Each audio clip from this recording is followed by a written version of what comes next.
Cuba Información. No me digan más mentiroso, no me digan más, no me digan más.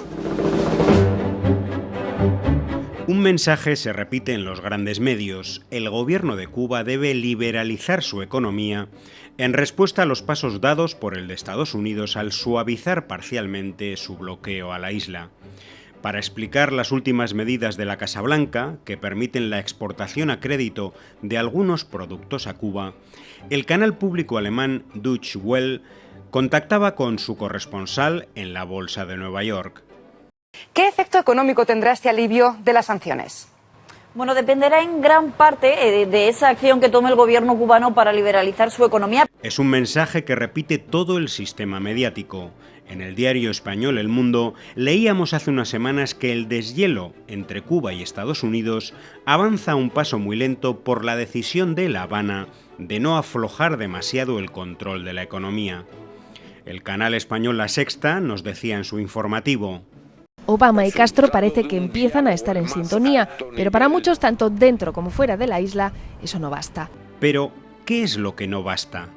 La respuesta la daba el único analista entrevistado, el neoliberal Carlos Malamud, perteneciente al think tank de derechas Real Instituto Elcano.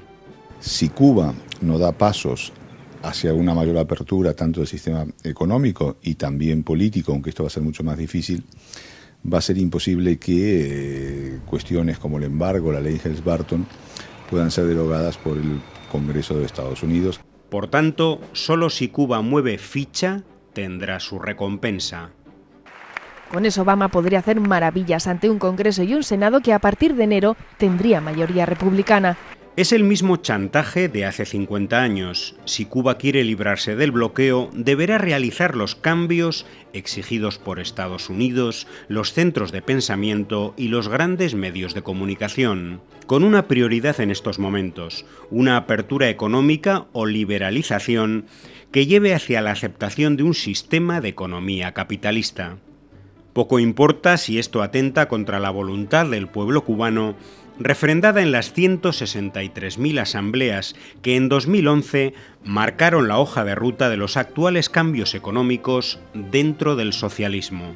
Durante años dominaba un mensaje en los medios, que el bloqueo de Estados Unidos era una mera excusa del gobierno cubano para esconder su fracaso económico y que apenas impactaba sobre la economía de la isla.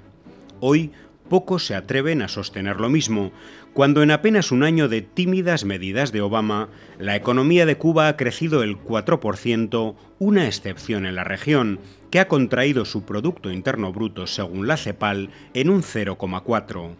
Sin embargo, hay medios especialistas en camuflar o minimizar los efectos del bloqueo, o en endosárselos al gobierno cubano.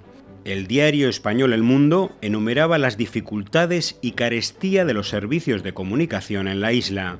Telefonear entre Cuba y Estados Unidos cuesta 10 veces más que entre México y Estados Unidos, o una hora de conexión a Internet cuesta 2 pesos convertibles, lo que viene a ser el 9% del salario medio de Cuba. La razón, por supuesto, no es el bloqueo, sino, palabras textuales, las restricciones impuestas por ambos países. ¿Por ambos países?